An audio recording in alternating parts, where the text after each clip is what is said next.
আমার হাতে একটা লোহার পেরেক আছে, ঠিক আছে। এই লোহার পেরেকে আমি চাইছি যে সোনার প্রলেপ দিতে। কিসের প্রলেপ দিতে বাবু চাইছি? না সোনার প্রলেপ দিতে চাইছি। দেখো, যদি কোনো কিছুর ওপর সোনার প্রলেপ দিতে চাই, তাহলে তড়িৎ বিশ্লেষ্য হিসেবে কি ব্যবহার করা যাবে? দেখো, সোনার প্রলেপ যখন দেব তখন তড়িৎ বিশ্লেষ্য হিসেবে তোমরা ব্যবহার করবে, বলে ফেলবে যে সোডিয়াম অরোসানেট বা পটাশিয়াম অরোসানেট। কিন্তু কোনো কিছুর ওপর যদি রূপোর প্রলেপ দিতে চাও তখন কী হবে বাবু? না তখন হয়ে যাবে পটাশিয়াম আর্জেন্টোসায়ানাইড বা সোডিয়াম আর্জেন্টোসায়ানাইড। দেখো, সোনা আর রূপো বাদে অন্য কিছুরও তো প্রলেপ দেওয়া যেতে পারে। যখন সোনা আর রূপো বাদে অন্য কোনো কিছুর প্রলেপ দেওয়া হবে তখন শুধু সালফেট শব্দটি যোগ করে দেবে, শুধু সালফেট শব্দটি যোগ করে দেবে, ঠিক আছে।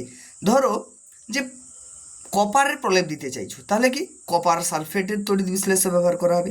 ধরো জিঙ্কের প্রলেপ দিতে চাইছো, জিঙ্ক সালফেট তড়িৎ বিশ্লেষ্য ব্যবহার করা হবে, ঠিক আছে। ছোট্ট ট্রিকের সাহায্যে সমস্ত কিছুই মনে রাখতে পারবে। যদি ভিডিওটিকে ভালো লাগে তাহলে লাইক শেয়ার অতি অবশ্যই করে দিও। আর যদি চ্যানেলে নতুন হও তাহলে একটা সাবস্ক্রাইব অতি অবশ্যই করে রেখো।